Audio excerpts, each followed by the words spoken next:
There's nothing Christian about Christian nationalism. It is the worship of power in the name of Christ. From Interfaith Alliance, this is State of Belief. I'm Interfaith Alliance President, Reverend Paul Brandeis Raushenbush in New York City. It's a perversion of our faith, and that's why it's incumbent upon Christians and people of faith broadly to speak out against these types of religious extremist movements that we see not just in this country, but around the world. Texas has long been the epicenter of the most pressing issues and challenges facing our country. From immigration to education, from anti-LGBT discrimination to healthcare and lots more. What happens in Texas rarely stays in Texas. On this week's State of Belief, we'll hear from two lawmakers on the front lines in Austin, and you will leave with as much hope as I did. Thank you for listening to State of Belief. To get these important conversations in front of more people who need them, we've partnered with Religion News Service, the leading religion journalism organization in the country. And as part of the RNS family of podcasts, there's a next generation podcast I want to make sure you're subscribed to.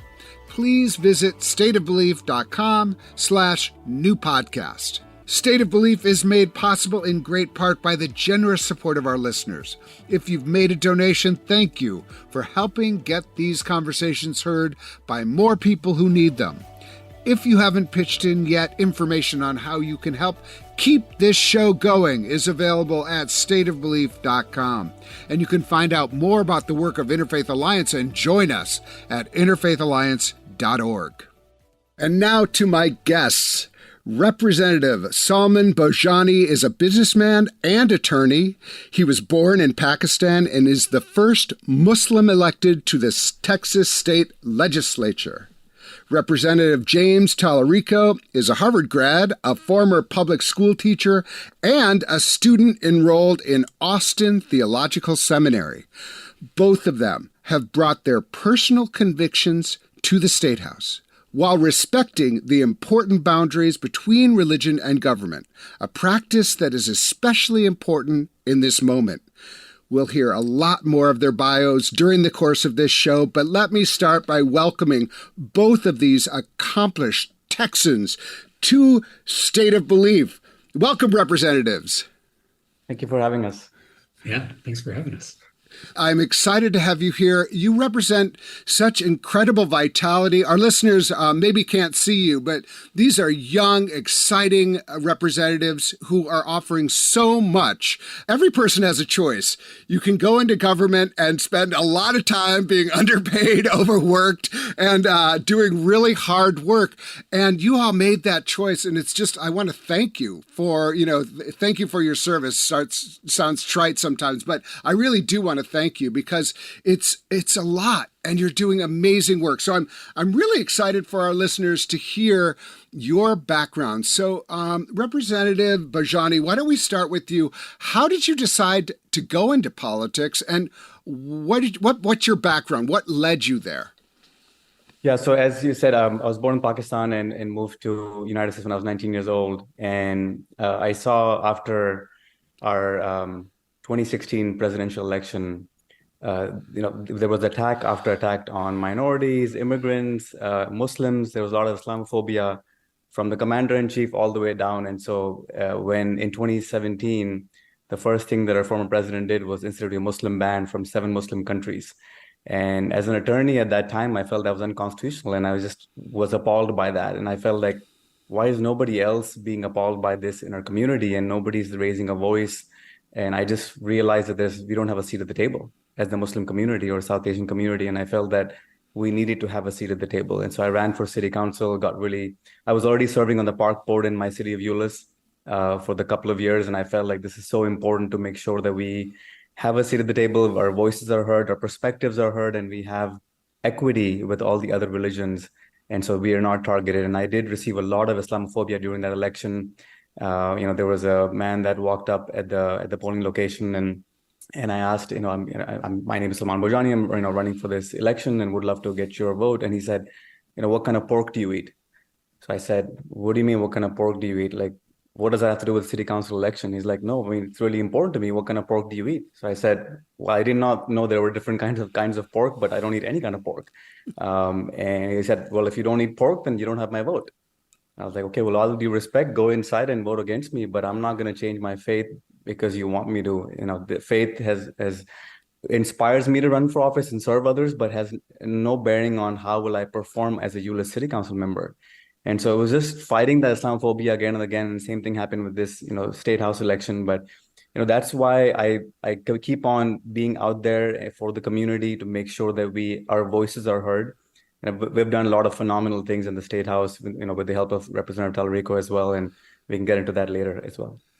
There's a story that I heard about you being sworn in as a representative on a Quran, and the first, I think, to have happened, because you were the first Muslim to be elected to, which is remarkable. Congratulations! It's really important work. But then I heard a story about you offering to put that in the chapel, and then there was a story that ensued. Could you tell us that story? Sure, yeah. So let me just clarify. So the Quran that I used to swear in on is the oldest English printed copy of the Quran in the entire Americas, North and South America. It's 217 years old, printed in Springfield, Massachusetts in 1806. And John Adams, our founding father, John Adams, had a copy of that Quran as well.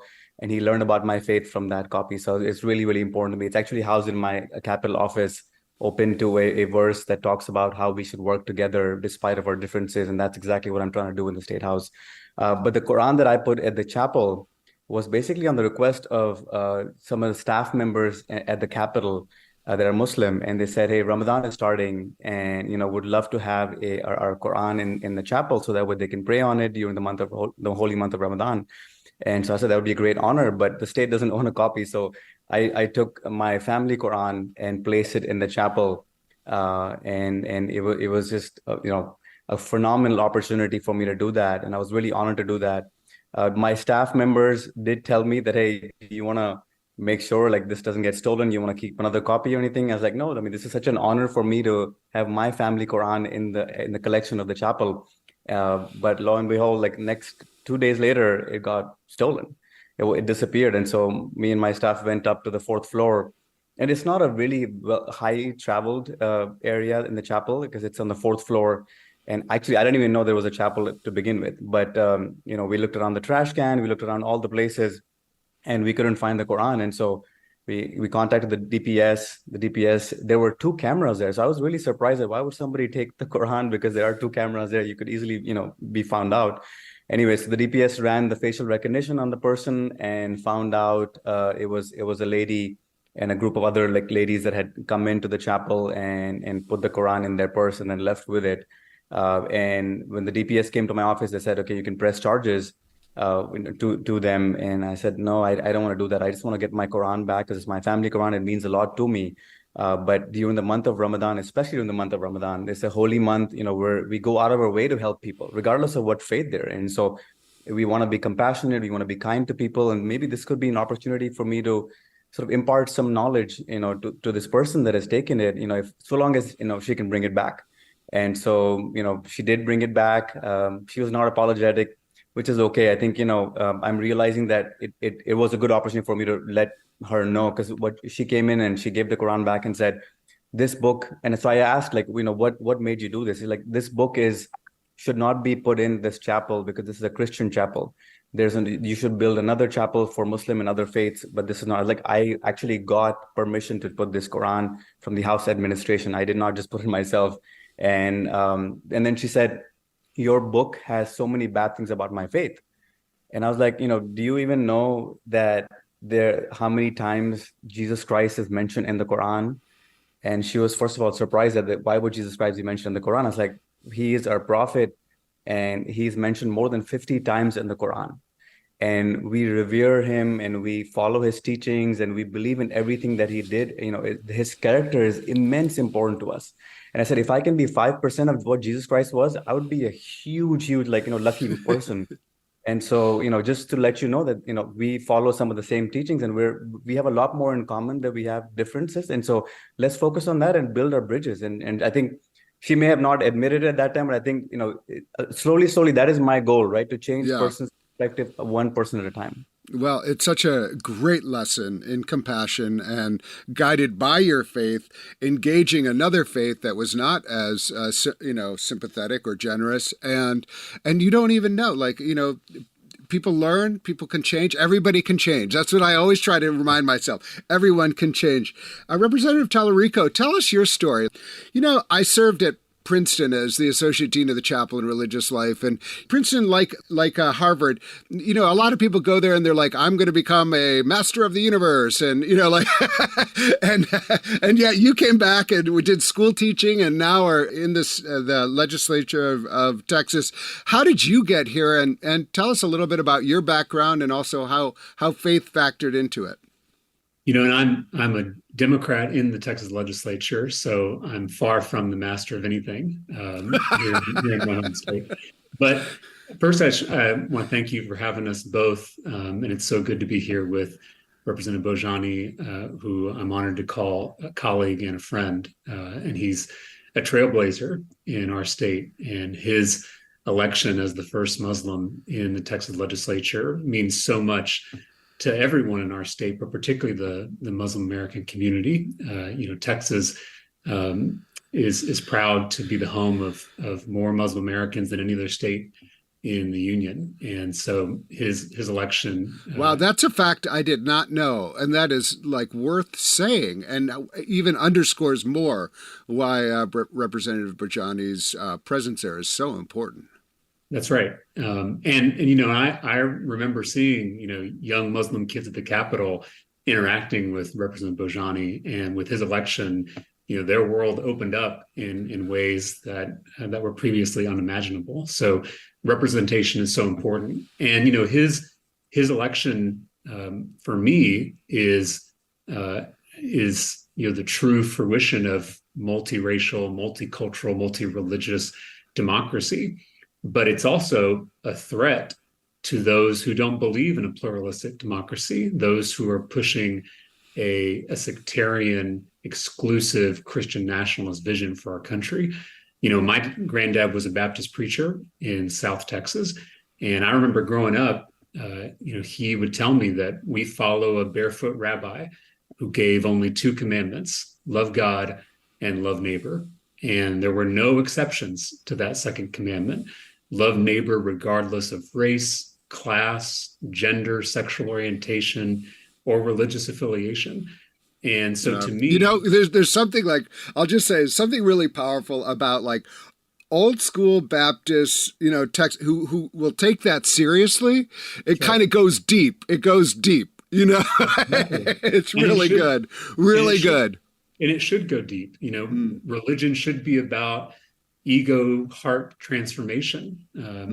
But a lot of folks, especially in the state capitol, they practice religion as group superiority or group domination. And in my reading of the gospel, that's diametrically opposed to the teachings of Jesus. Now, you went out east to college and then you came back. Tell us a little bit about your trajectory as viewing this almost as a vocation, working in politics, trying to represent the people. How can that be a vocation? My granddad taught me that love isn't worth anything unless that love grows into justice. The only way to love God is by loving our neighbors. And so that's what drove me to teach on the west side of San Antonio, one of the poorest zip codes in the state of Texas. It's what led me to run an education nonprofit, and it's what motivated me to run for office about 5 years ago. And I often joke that being a middle school teacher is the best preparation for serving in the Texas legislature, and I'm sure Salman would agree with that assessment. Well, I think that this is amazing, and you both, yes, you have obviously exhibit patience. I think one thing that's worth saying is like how clearly religion is important to you. And yet we have this narrative out there that Democrats are anti-religious or liberals or progressives. It doesn't need to be a Democrat, but like the progressives are automatically anti-religious. But that's actually not the tradition of this country. It's not the tradition that we all stand in. How do you understand the way that religion can positively function in democracy in a way that actually pushes us forward? Representative Bhojani, why don't you start with that? Like, how do you see religion positively functioning? Because we have lots of examples of potential negatives and the reality of negatives ways that religion has functioned in our society, but how can it positively function in our society?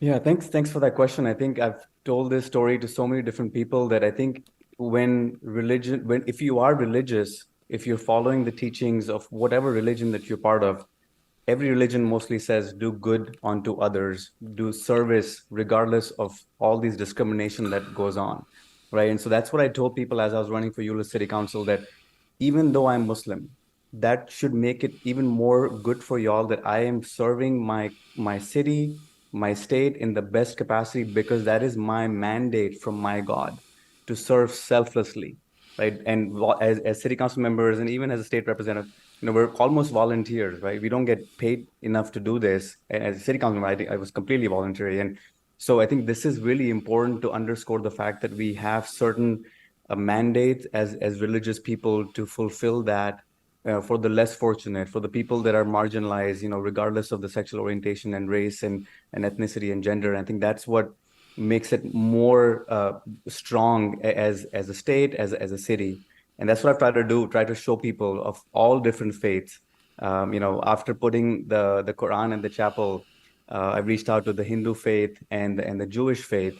And I said, would y'all want to put your religious text in the chapel? Because this chapel is for everybody. And I'm not just going to fight for my faith and try to get the Quran there. And they loved the idea. So they came in droves, and, we had a huge Hindu community that came out, huge Jewish community that came out, and they placed their book there. And I was really honored to be part of that. And I had called other representatives that, like Representative John Rosenthal, who's a Jewish member of the Statehouse also. And it was really special for me to put those other books there as well.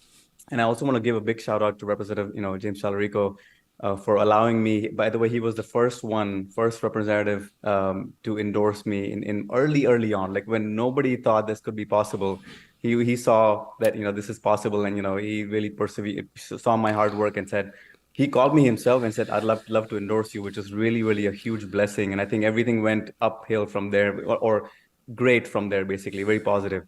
But another thing that he did as soon as I got elected was he had filed a bill that said that Muslim imams would be able to ordain marriages in the state of Texas, along with Jewish rabbis and Christian ministers. And he had filed that in the previous session. And he could have filed it again, but he gave it to me and he said, as the first Muslim elected, I want you to file that bill. And I was so honored by that. And that shows also compassion in itself, right? How compassionate he was, that like Rep. Talarico has no ego, which is really, really amazing. And, I think a lot of other members would have said, oh, I want to be part of that. I want to author that bill. And then I asked him, to join author that with me. And it was really, really awesome, really special. And even though there were some hurdles this session, I think, we'll try to get it past next session as much as possible.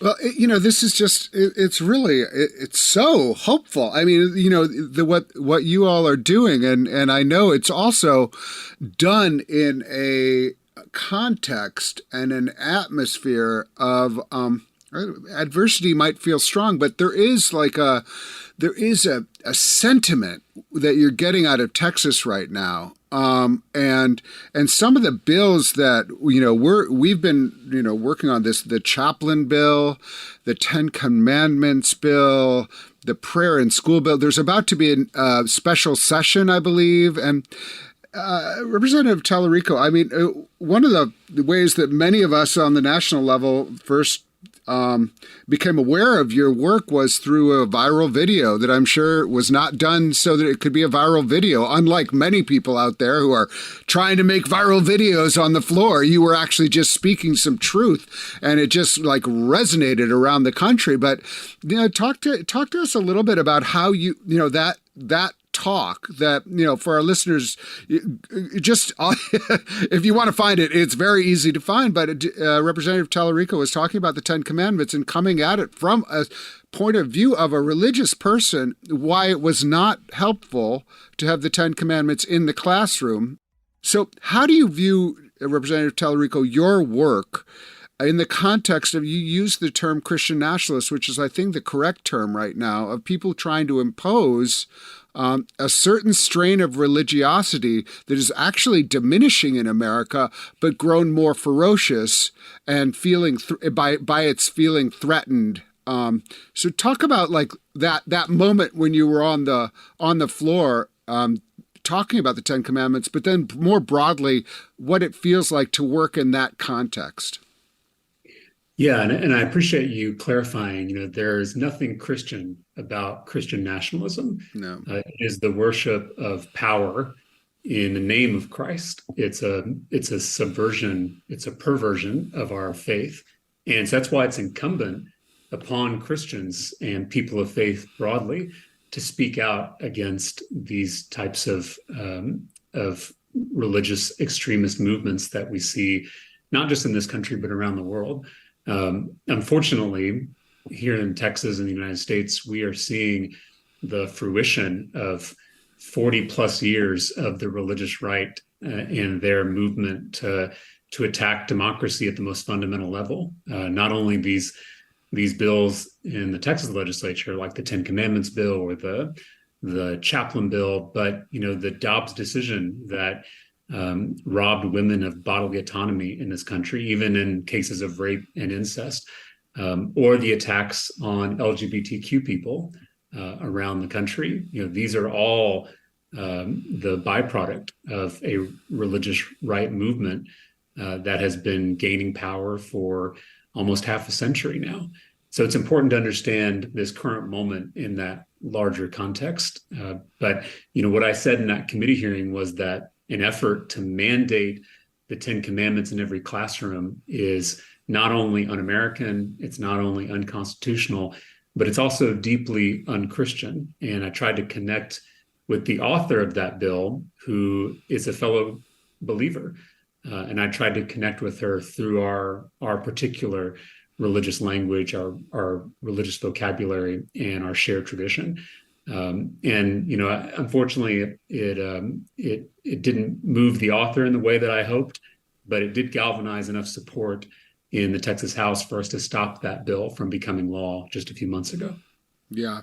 I mean, one of the things that we've been working on at Interfaith Alliance with Texas Impact and Baptist Joint Committee is the chaplains bill, which we've talked about this before on the show, but the bill, I believe, allows schools, districts to hire chaplains, in some cases to replace school counselors who are trained specifically in that work, and hire chaplains to do the work without necessarily the training, and who could bring, and often would bring, a religious viewpoint to their work. So really introducing this is my language, but a kind of spiritual coercion into a potential spiritual coercion into education. And what was important to us is to respond to this not by saying religion is bad, religion has got to go. Instead, we rallied. I was a chaplain. I was the head of a national chaplains organization that worked in higher education. I know what a chaplain can do. It's a good thing.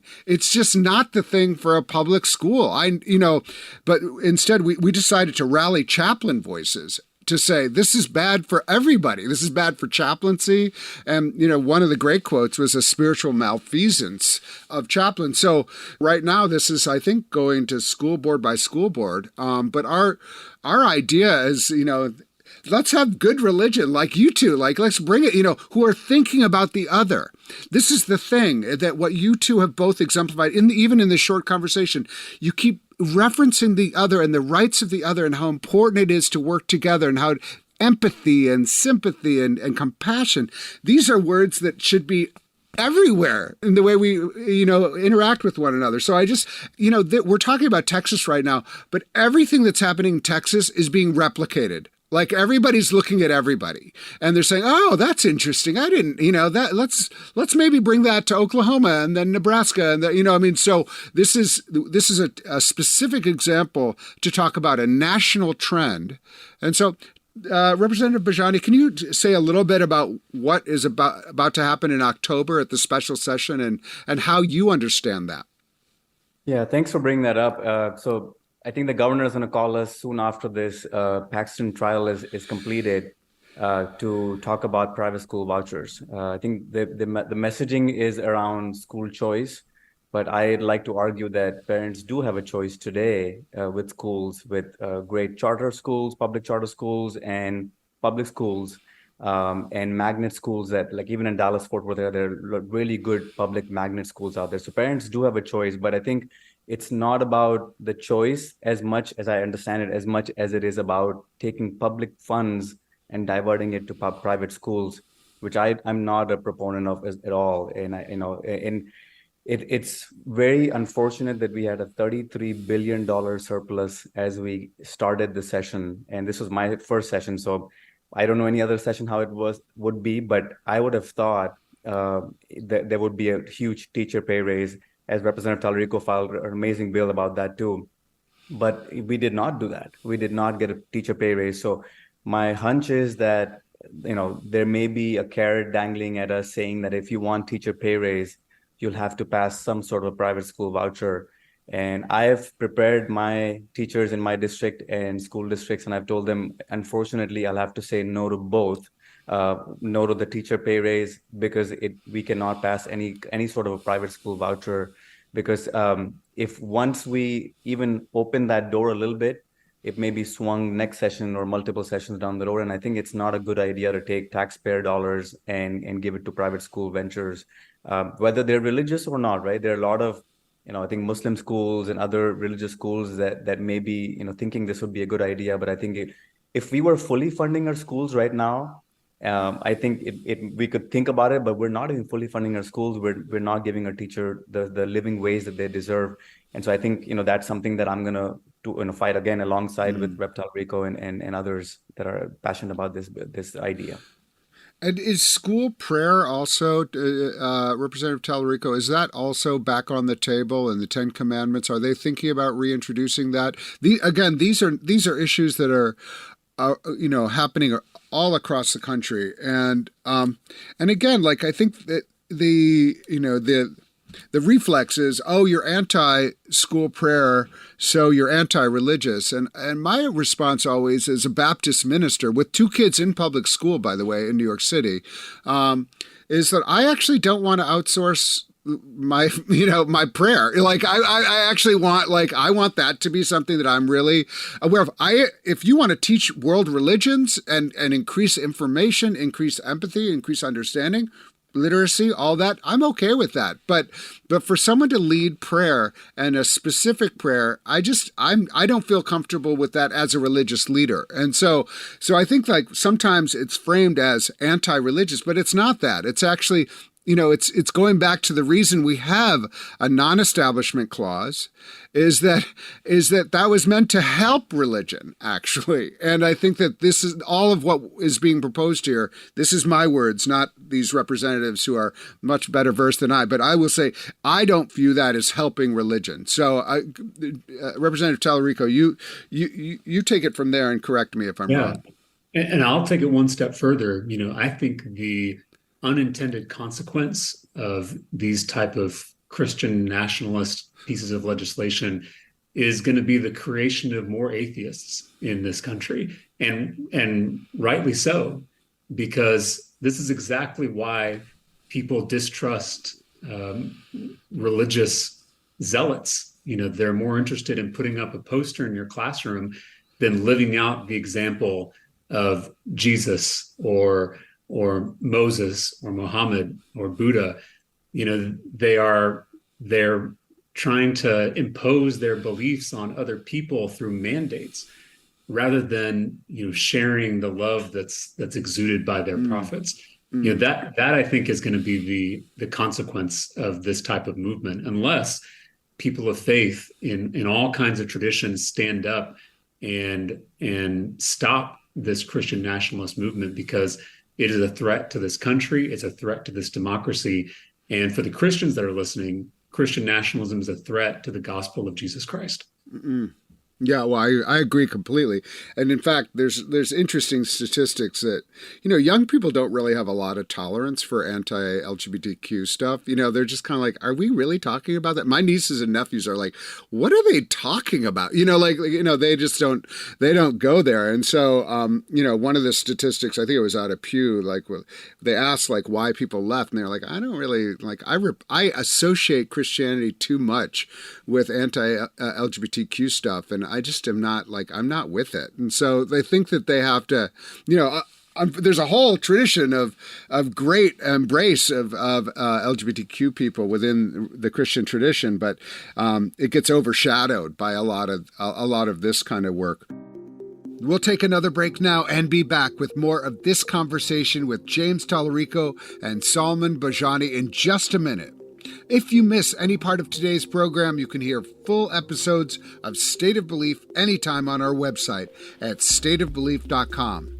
You're listening to State of Belief, where religion and democracy meet.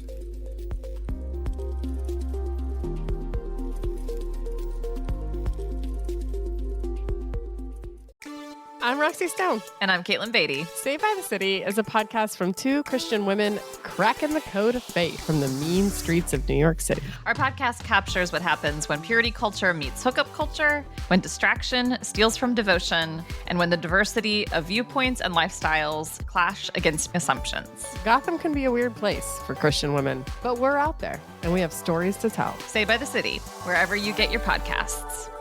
Thanks for listening.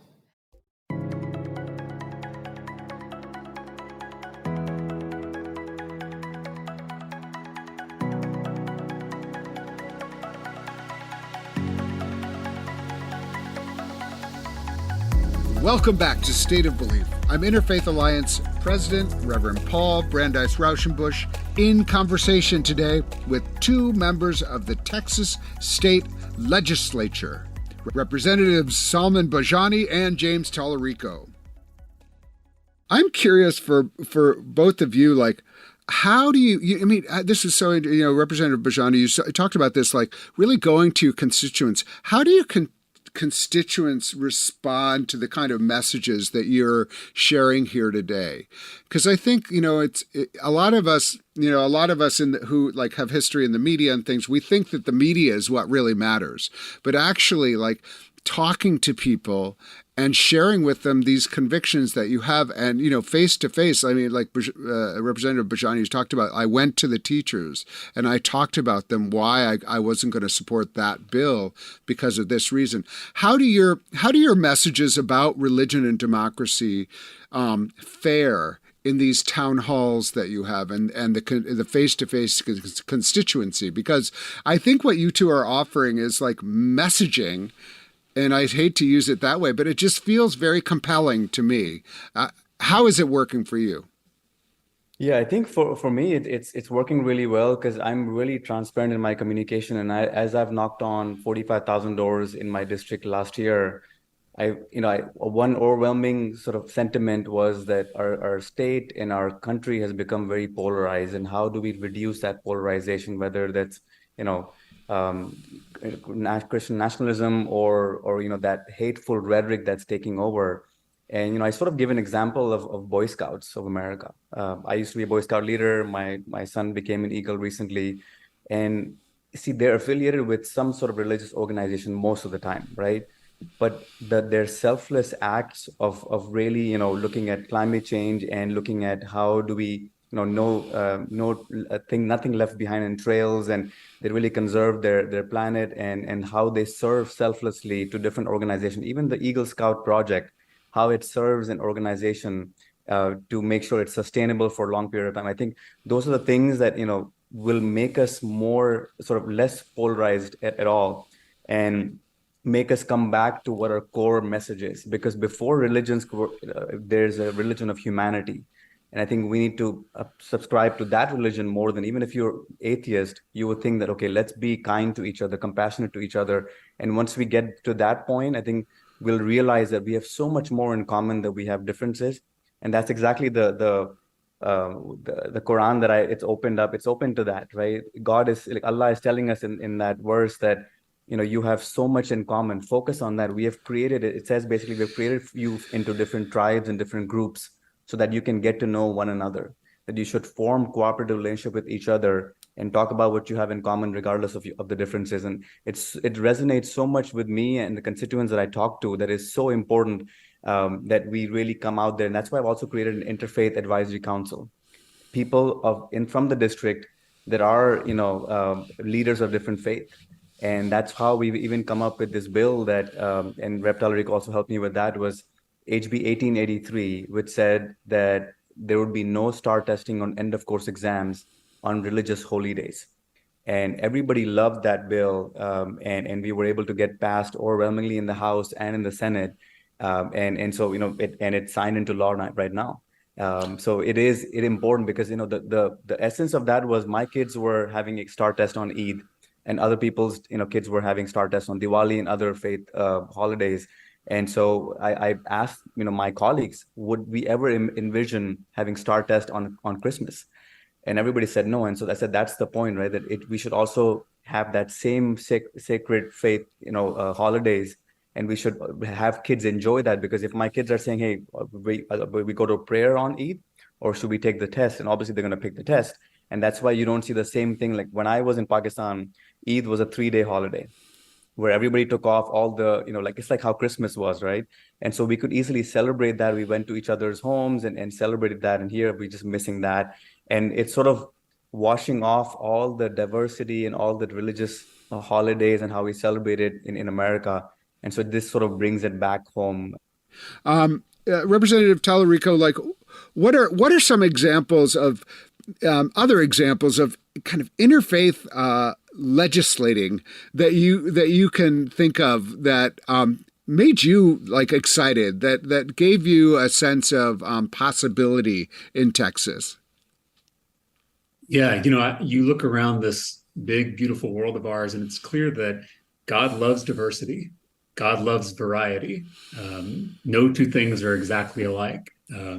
The same God that made me made Salman Bhojani, and we were made to share and love one another. And so, I was so honored to sign on to his religious freedom agenda in the Texas House. He mentioned some of the pieces of legislation, but the idea was that we would push back against Christian nationalism or religious extremism, religious exclusion, with an interfaith package of bills that would actually make life better for people of all faiths and people of no faith at all. Our atheist brothers and sisters are just as much a part of the state of this country, of this democracy, as we are.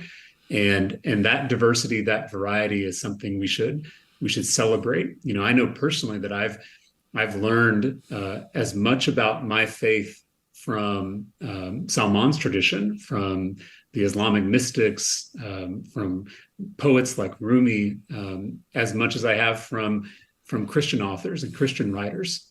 So this kind of interfaith dialogue, it doesn't water down your tradition. In fact, it strengthens it. It brings out new flavors and new colors that you may not have seen. I love that. Could you say a little bit more about the Religious Freedom Bill? I don't think I know. What were some of the elements of that? It was actually a package of bills. I'll let Salman talk about it. He was the primary author, but we had Christian lawmakers, Jewish lawmakers, Buddhist lawmakers who were signing on to this package of religious freedom bills that were authored by our first Muslim member.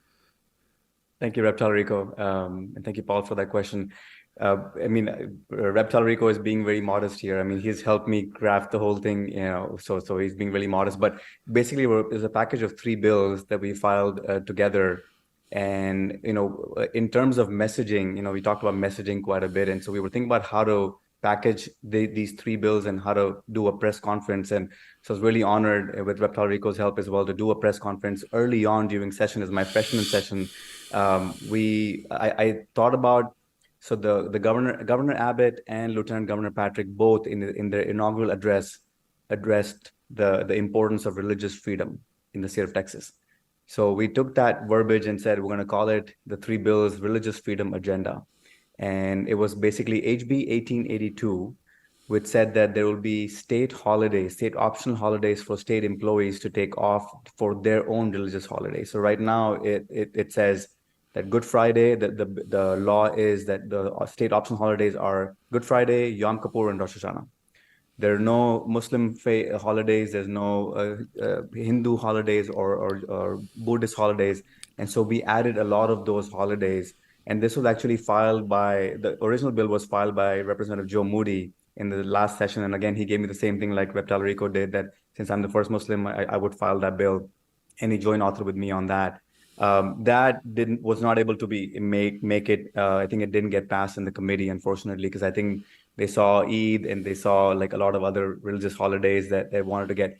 But if you think about it, it is such a low-hanging fruit. There was no money assigned to it. There is no money. It's just, if I'm a Muslim state employee, I can choose to take off Eid and work on Christmas. That's all it means. We're not giving anything extra. So, and what I did was I added All Saints holiday for the Christian community and Passover for the Jewish community in that as well, because I didn't want it to be seeming like, hey, this guy is fighting for on South Asian faiths or Muslim faith or whatnot. So we added a lot of the other. So I thought that would really counteract all the negativity that would be spreading around it. But I think it was because of my first session. I was trying to make relationships and work on so many other legislation. I'm really hopeful next session we can start early on and get that done. So the second bill on there was 1883, HB 1883, which basically I told you about, that there would be no STAR testing or end of course on religious holy days. And that was a big fight as well. And Rep. Talarico helped me all throughout the process because I did not realize there's so many hurdles to pass any bills.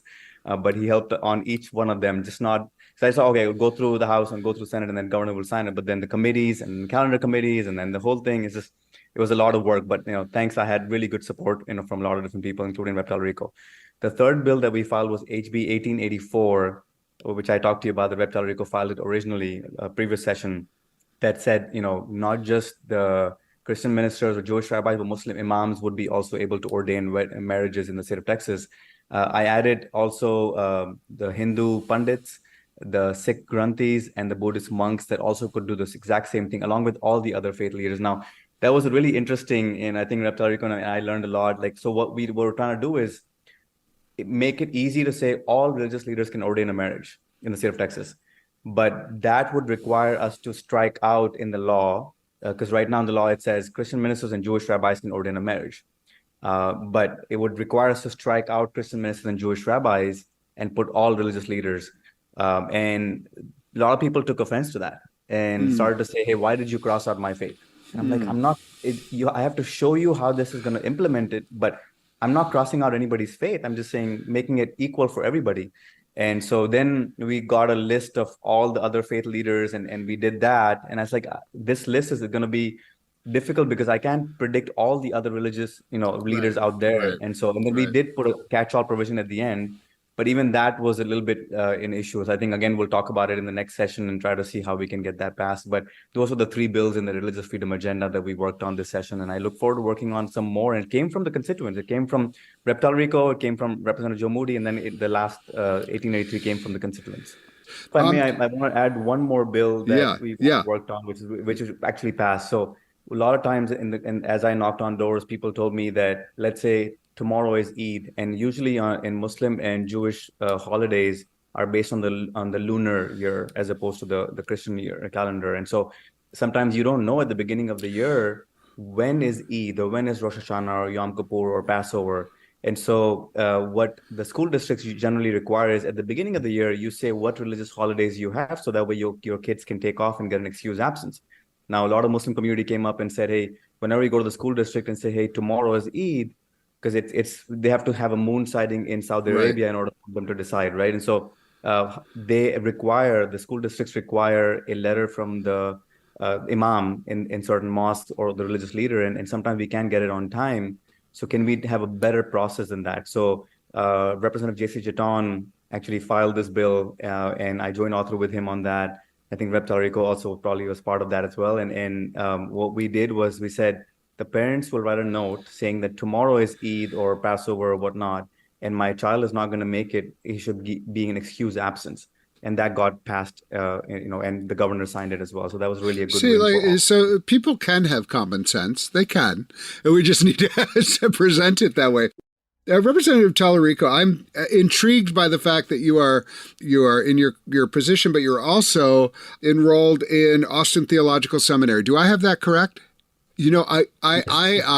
My claim to fame is that the neighbor across the hall from me at Union Theological Seminary was the Reverend Dr. Margaret Amer, who is the academic dean at Austin. So you have to give her my regards the next time you see her. Hopefully she will not tell stories out of school. But anyway, we had a great time together. And, seminary for me was a great time of learning, expanding what I thought I know to really include lots of other ideas and traditions that I was, woefully unaware of. But that's the reason we continue to grow and learn. So how has it been to go into theological education, even as you're, executing your office?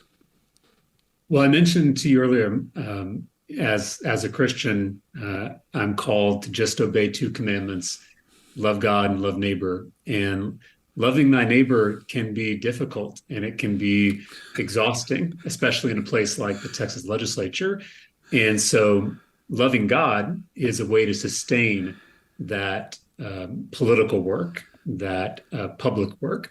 And so being in seminary has helped kind of balance me between these two different spheres. And, my theological training and my political work constantly are informing and challenging and reinforcing one another, which I think is exactly what you need to be able to do this kind of work. You need a rich inner life and an active outer life. And can I ask if are you in the MDiv program or Master of Divinity program? Okay, and are you hoping for an ordination at some point? That's a very personal question, but okay. Wow. All right. So when can we? I know you're going to invite me to your ordination, so I'm very excited about that. What flavor are you?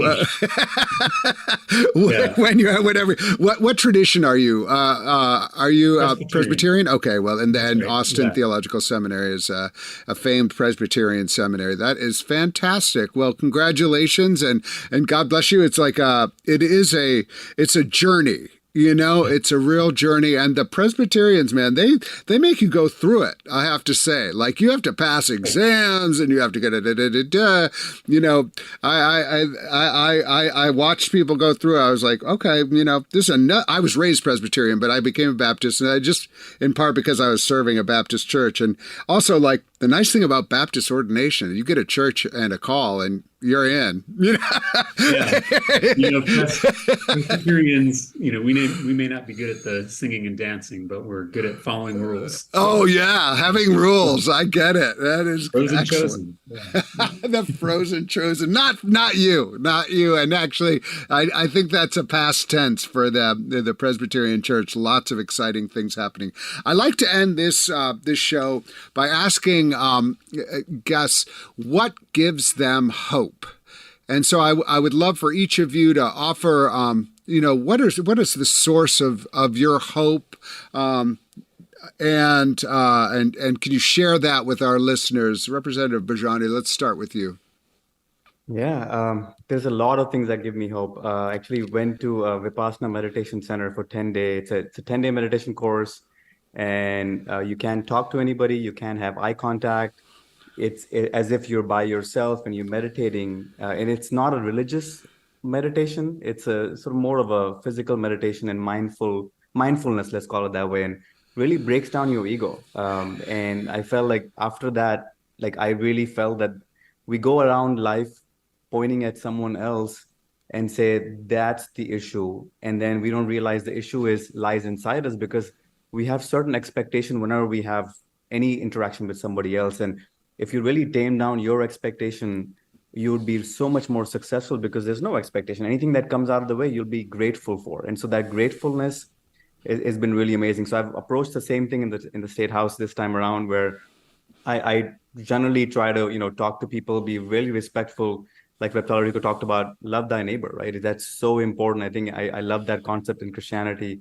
And we have some of that in the Muslim faith and other faiths as well. But, just that's what really gives me hope that, sort of it comes out of a little bit of religion in sort of my Muslim values, and saying that, yes, there's good in everybody. Like you mentioned earlier, Paul, that everybody is redeemable, everybody. And I'll quickly, give you an example, if I may.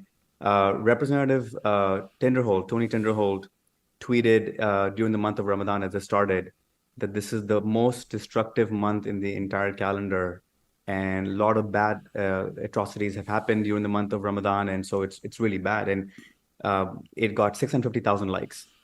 So I had a meeting with my staff, and we met with Representative Tinderholt the next day. And I told him how bad the tweet was, and how it must be very hurtful to 2 billion Muslims, practicing Muslims around the world. And just because bad things happen on Christmas, that doesn't make Christmas bad, right? So with the same token, you were deployed at war in Iraq during that month. And obviously, you're going to see a lot of bad things that happen during that time, but it's not reflective of how holy that month is for us. And, because of tweets like this, people blow up mosques. My mosque could be targeted next because of that tweet. And it's so disrespectful doing that. And so he understood that. And he apologized to me immediately. And I said, he didn't realize how hurtful that would be. So I told him that, I'm nobody. Don't apologize to me. You've offended 2 billion Muslims. And so because the hurt that happened was public, there should be an apology that should be public as well. And, me and my staff were betting that, whether this would happen or not, that he would take it down, because he had 650,000 likes. But to his credit, he took it down. Not only did he take it down, he issued a public apology for that. And then the following weeks later, there was an Eid resolution where he joined authored that Eid resolution with me. And so from where he was to where he became, I felt so grateful that, God had sort of given me an opportunity to sort of really educate people. I think that's what it's all about. The policy may be different. We're not talking about policy, but I think he's genuinely a really a good person. And he realized that, he had made a mistake, and he really owned up to it. And not a lot of people would have done that.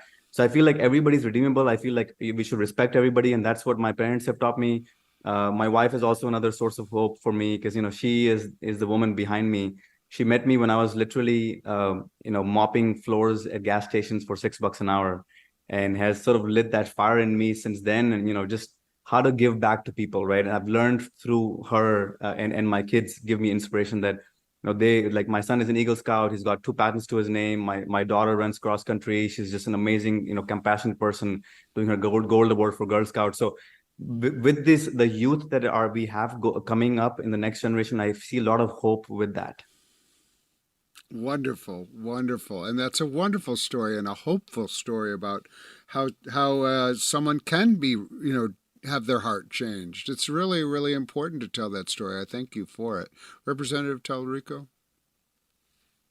Yeah, I think this conversation and conversations just like it are what give me hope. I mentioned the Muslim Sufi poet Rumi. He has this great line where he says, "In every religion there is love, yet love has no religion." You mentioned earlier, Paul, about us as Christians stepping outside the center and rejoining the circle. And that's exactly what we're called to do as Christians. If you read the New Testament, if you read the Christian Bible, you'll see that the hero of every one of Jesus's stories or parables is the outsider. It's the outcast. When he's asked to explain his commandment to love thy neighbor, he says that the neighbor is whoever is different from you, right? In their context, it was the Samaritan. But in our context, it would be your Muslim neighbor, or your LGBTQ neighbor, or your atheist neighbor. That is who you are called to love as yourself. And the Christian nationalist movement that's gaining traction in our country is anything but that. In my experience, the opposite of faith is not doubt, because doubt is a key part of true faith. The opposite of faith in my book is control. It's people who try to control themselves, their environment, other people. God doesn't need your mandates. God doesn't need your legislation.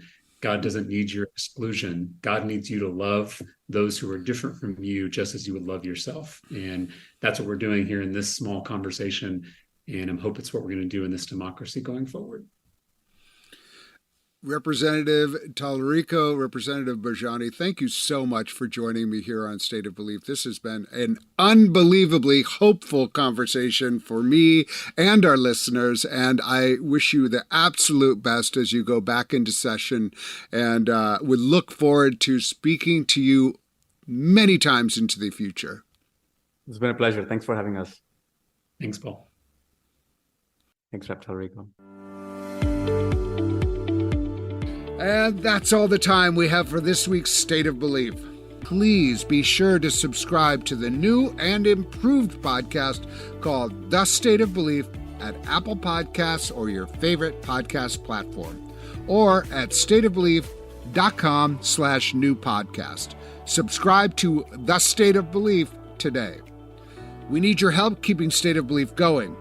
I hope you'll consider being a partner in this crucial work by making a financial contribution today. Information on how to donate is available at stateofbelief.com. That's stateofbelief.com.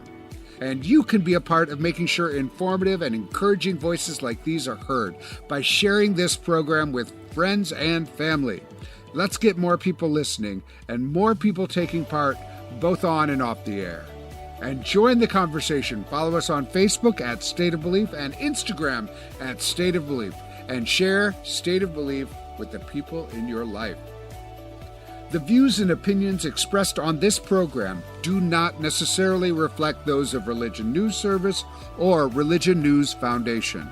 State of Belief is produced by Ray Kirstein and is a production of Interfaith Alliance. Join us at interfaithalliance.org. And be sure to join us next week. I can't wait. Until then, I'm Paul Raushenbush on State of Belief, where religion and democracy meet.